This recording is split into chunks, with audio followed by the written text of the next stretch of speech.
Section 1.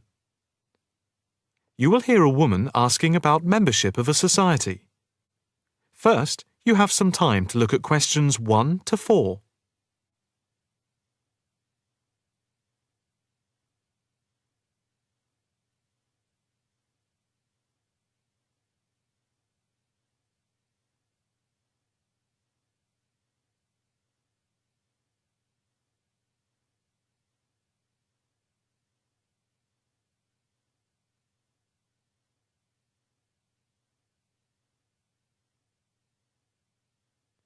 You will see that there is an example which has been done for you. On this occasion only, the conversation relating to this will be played first. Hi. I'd like some information about joining the International Arts Society. That's no problem. What exactly can I help you with? First of all, I'd like to know about the membership fee. Well, there are 2 types of membership. The answer is A, so A has been circled.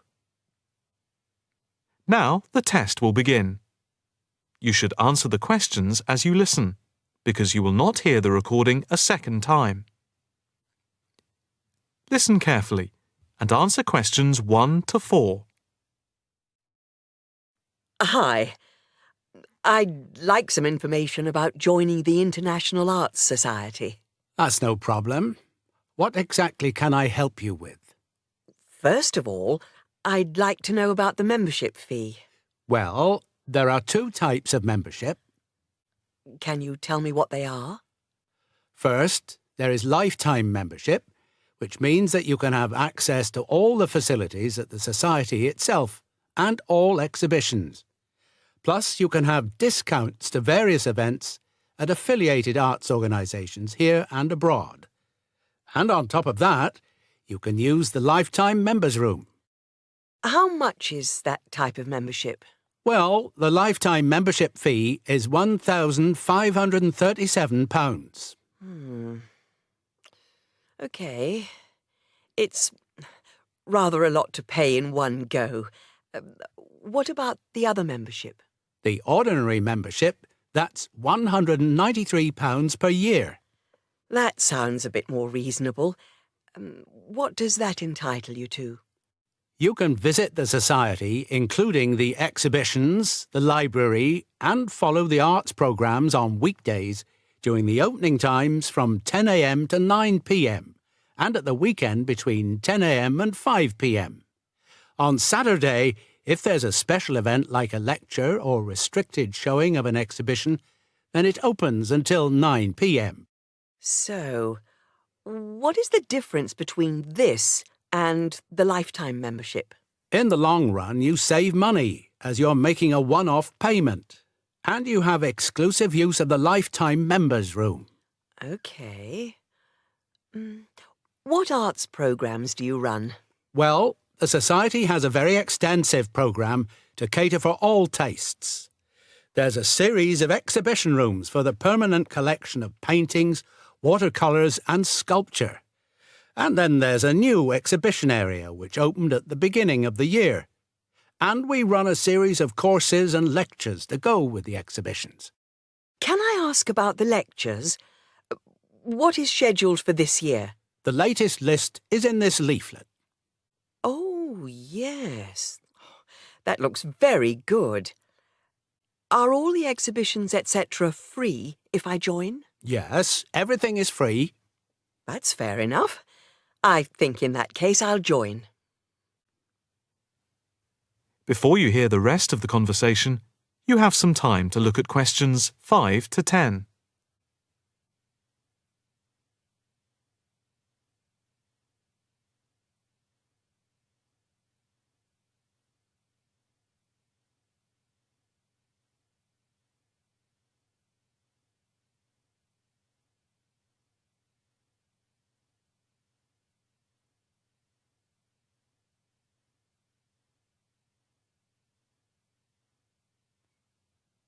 Now listen and answer questions 5 to 10. I just need to take your name, address and telephone number. First, your name. Margaret Rochester. I take it that's Rochester. Yes, that's it. And the address? It's 55 Stone Avenue. OK. Avenue. And the postcode? Let's see. It's MA7 4PQ. And a daytime telephone number? Can I give you my work number? Yeah, that's fine. It's 0207 895 2220, and the extension is 6633. Can I pay by credit card? Yes, of course. Do you want to pay for the full year at one time or by monthly instalments? You pay £4 extra a month if you pay by instalments. OK. I think I'll pay by monthly instalments. Right. If you just complete this form, then we can set up the monthly payments. OK. If you just put your PIN number in the machine, I can deduct the first month's payment. Right. That's gone through. Here's your card. I now just need to take your photograph over here, and then I can put it on your membership card. OK. That's it. I'll just print out your membership card. Right, here you are. Thank you. By the way, can I bring any friends to the Society exhibitions and lectures? With the ordinary membership, we can issue a day pass once a fortnight, which allows you to bring a friend in. But you have to accompany them. Thank you. Can I go in now? Yes. You just swipe your card here. That is the end of section 1. You now have half a minute to check your answers.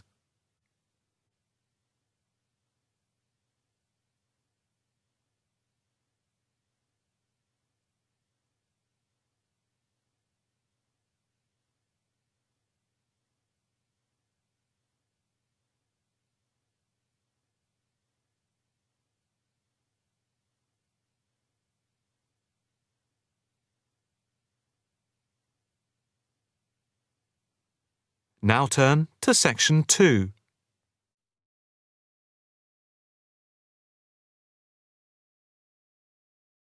Section 2. You will hear a speech to a group of volunteers preparing for a town's anniversary celebrations. First, you have some time to look at questions 11 to 15.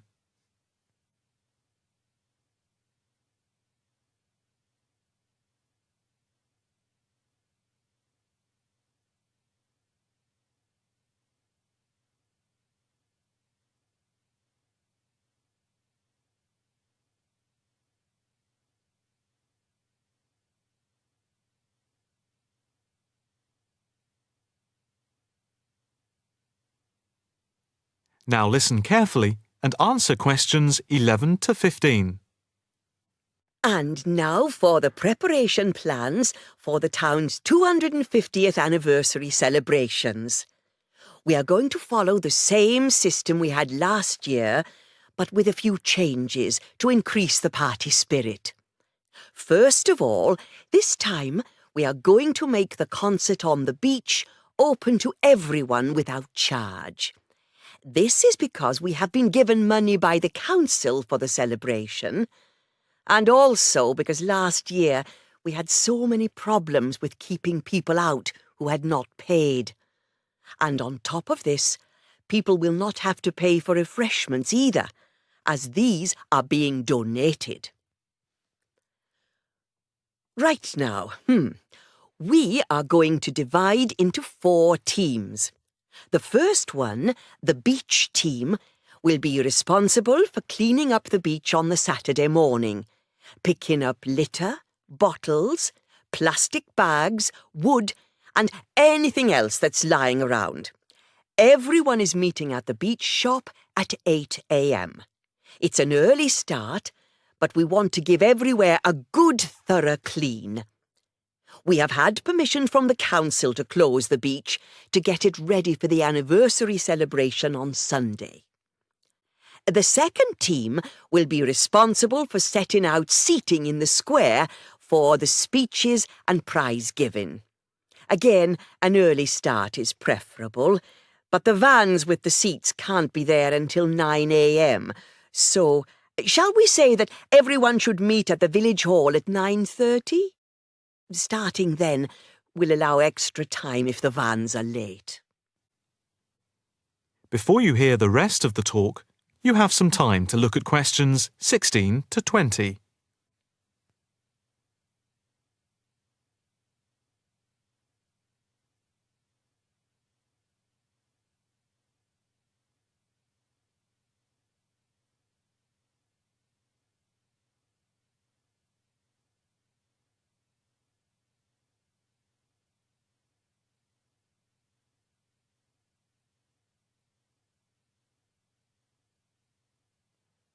Now listen carefully and answer questions 16 to 20.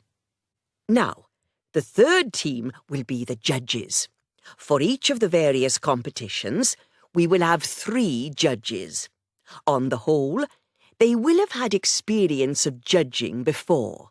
There will be a boat race, a swimming competition, and the best fancy dress. A cash prize will be given to the winner in each category, and for the 2 runners-up, there will be book tokens.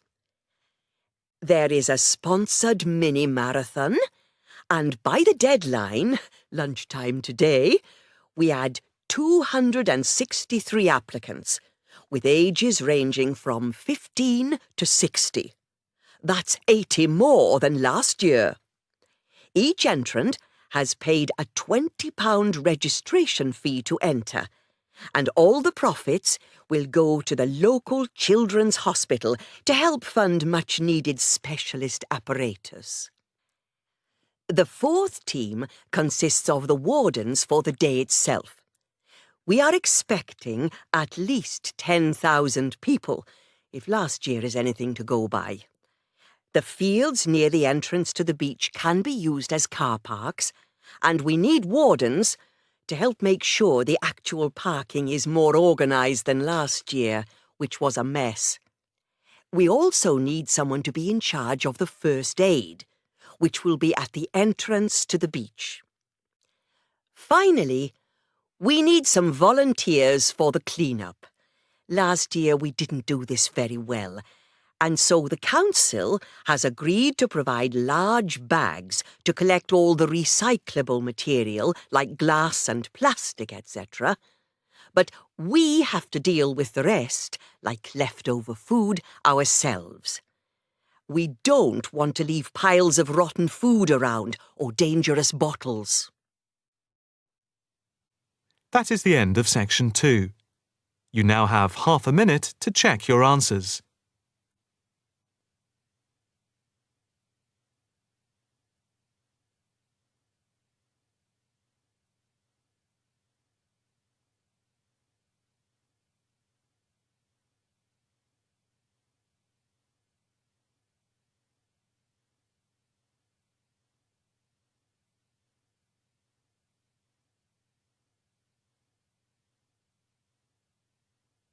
Now turn to section 3.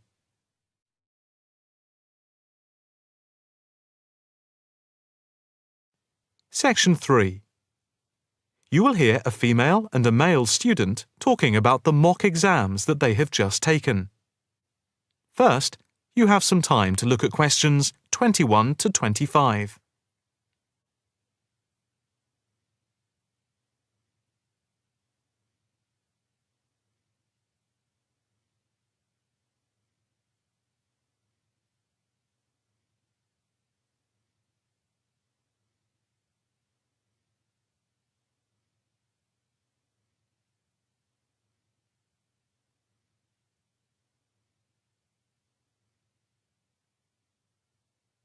Now listen carefully and answer questions 21 to 25. So, what did you think of the practice exams last week? You mean the mock exams? Yeah. I thought some of them were tough. They were certainly hard and generally they were very long. Yeah, they were spread over a whole week, which made it impossible to relax. Exactly. But what did you think of each test? Of the 7 exams we did, the least enjoyable for me were the 2 3-hour essay papers. Why didn't you like the essay papers? I'm not particularly good at writing things down like that in a short space of time. And I don't think it's a good way of testing our theoretical knowledge of medicine. I'm the opposite, I'm afraid. I'm much better in the written essay exams than the other types of tests. But what about the 2 multiple-choice exam papers in basic science and anatomy? They weren't too bad. If you didn't know the answer, all you had to do was guess. That's okay, but I never feel comfortable with guessing.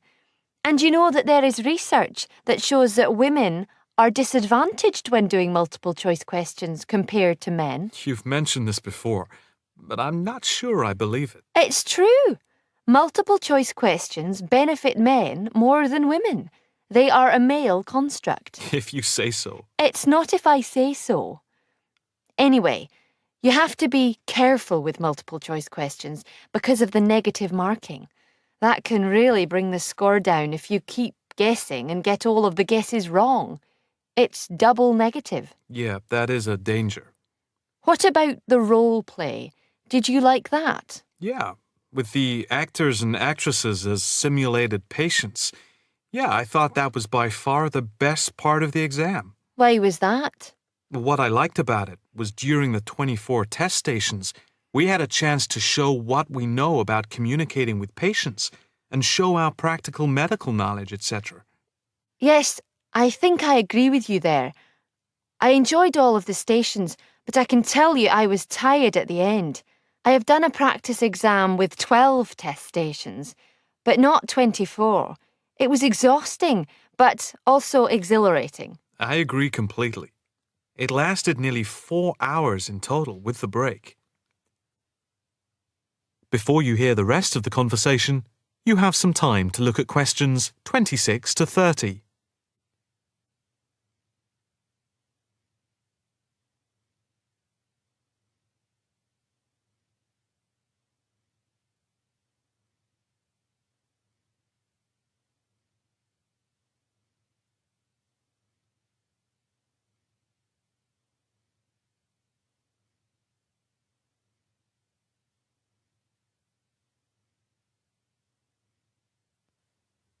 Now listen carefully and answer questions 26 to 30.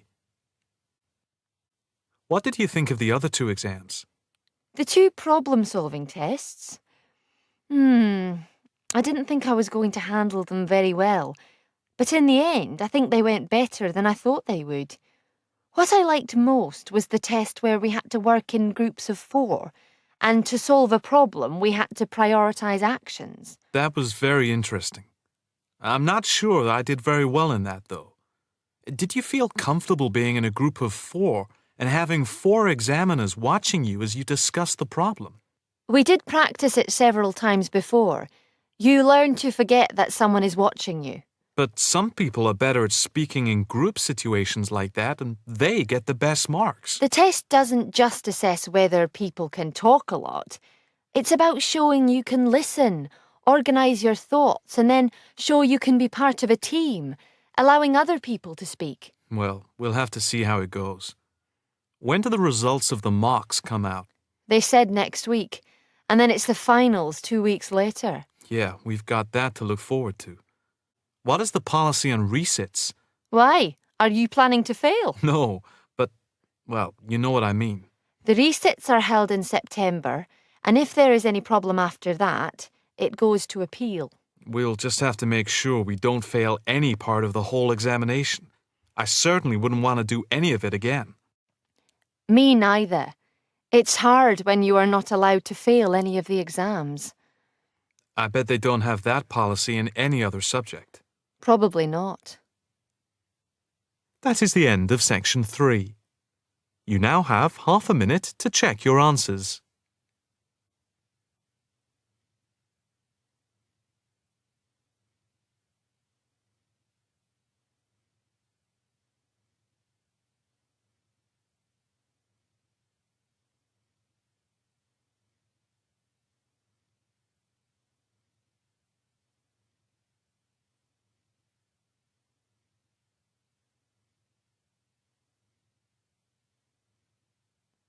Now turn to Section 4.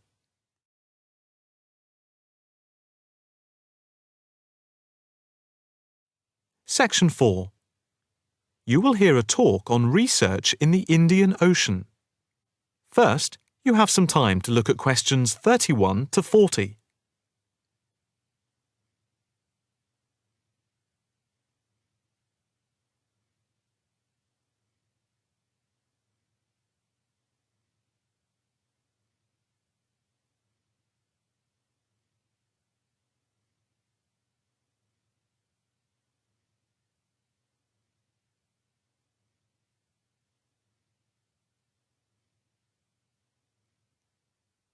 Now listen carefully and answer questions 31 to 40.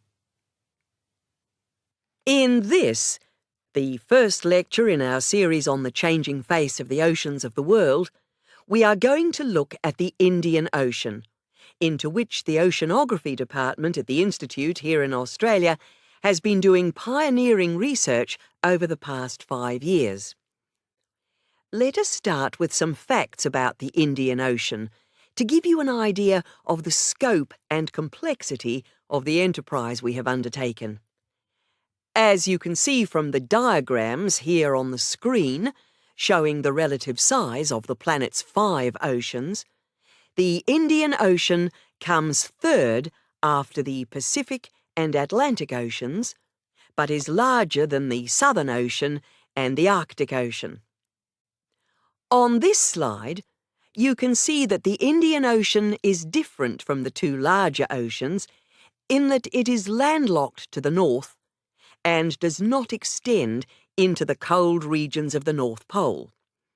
Covering some 73,440,000 square kilometres, the ocean constitutes approximately 1/7 of the Earth's surface and about 20% of the world's total ocean area. At the equator, it is around 6,400 kilometres wide, with the average depth being about 3,400 metres, and with the deepest point being the Java Trench at 7,450 metres. Flowing into the Indian Ocean, we have some of the world's greatest rivers. The Zambezi here, the Ganges here, the Indus, the Brahmaputra, and the Tigris-Euphrates just here. The 2 largest islands in the Indian Ocean, Madagascar, here off the coast of Africa, and Sri Lanka, here off the southern tip of India, are structurally parts of the continents of Africa and Asia, while islands like the Seychelles are exposed tops of submerged ridges. The Maldives are low coral islands, and Mauritius and Réunion are volcanic cones. The surface waters of the ocean are warm, except where the ocean touches the cold waters to the south. A network of scientists, mainly oceanographers and meteorologists from around the world, are monitoring changes in the ocean's temperature and acidity, especially where it meets the Southern Ocean, in order to see how global warming is having an effect on the waters there. An assessment is also being carried out on how this is impacting on low-lying habitats and peoples in the more populated coastal regions around the rim of the ocean. In the warmer north, islands are vulnerable to even the subtlest changes in sea levels and tides, so they are being closely watched. Moreover, a close eye is being kept on wind changes, especially alterations to the monsoon rains, typhoons, cyclones, and any other natural phenomena. In addition to the information sent from the ship that we have stationed off Antarctica, in the south of the Indian Ocean, data are being transmitted round the clock from buoys anchored at various points around the ocean. 5 of these buoys are observing ice packs and icebergs coming into the Indian Ocean from Antarctica. Besides the buoys, data on cloud cover and wind and temperature change are received by satellite. Satellite images are also being used to record the size of the icebergs from the moment they break off from Antarctica. Their course is then mapped as they move out into the Southern Ocean. Here at the Institute, the raw data from the various sources are received and the information is then constantly processed by a bank of computers. Once the data have been collated, the next step in the process is the analysis by experts here and at centres around the world, looking for even the slightest shift in patterns of temperature, wind, and sea levels. In the light of the fact that this is a global enterprise, the Institute is staffed 24 hours a day with researchers working in shifts, and we are in constant contact with centres all around the world. In total, 900 experts from around the globe are involved in the programme. The work at the Institute is now into the 5th year of a 10-year data collection, which began in 2003. The analysis of the 5 years to 2008 will be published early in 2009.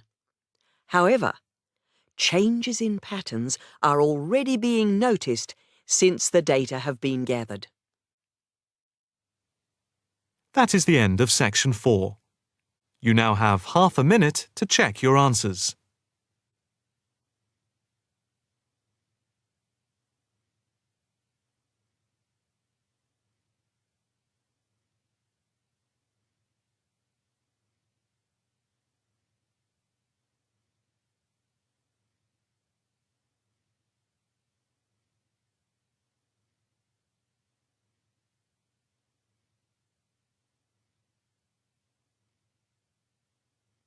That is the end of the listening test. You now have 10 minutes to transfer your answers to the listening answer sheet. IELTS Test Builder 2 by Sam McCarter. Published by Macmillan Education, a division of Macmillan Publishers Limited. Copyright Macmillan Publishers Limited, 2008.